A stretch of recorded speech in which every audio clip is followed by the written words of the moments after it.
আজ আমরা যাচ্ছি হচ্ছে মিষ্টির বার্থডেতে।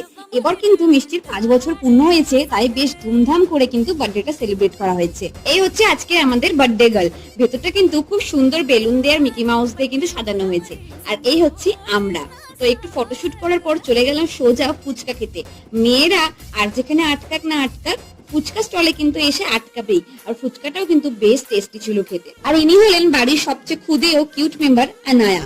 আর আমরা সবাই এখন অপেক্ষা করছি ম্যাজিক শো দেখবো বলে। তো ভাবলাম যে খালি মুখে তো আর ম্যাজিক শো দেখা যায় না, তাই চটপট নিয়ে এলাম কোল্ড ড্রিঙ্কস। আর এই দাদাটা কিন্তু দারুণ দারুণ ম্যাজিক শো দেখিয়েছিল। কেকটা কি সুন্দর তাই না? আর আমরা এখন চলে এসেছি হচ্ছে কেক কাটিং করার জন্য। কেক কাটার পর মিষ্টি তার বাবাকে মাকে সবাইকে কেক খাইয়ে দিল। আর আমরা চলে এলাম হচ্ছে খাবার খেতে। তো এখানে প্রথমেই ফিশ ফ্রাই দিয়ে শুরু করা হলো খাবার, আর তারপরে ছিল ফ্রাইড রাইস চিকেন। দারুণ ছিল প্রত্যেকটা খাবার, খুবই ভালো লেগেছে। তো আইসক্রিম হাতে নিয়ে এবার আমার বাড়ি ফেরার পালা, কারণ অনেক রাত হয়ে গেছে। ভিডিওটা ভালো লাগলে লাইক শেয়ার সাবস্ক্রাইব করে দিও। Bye bye.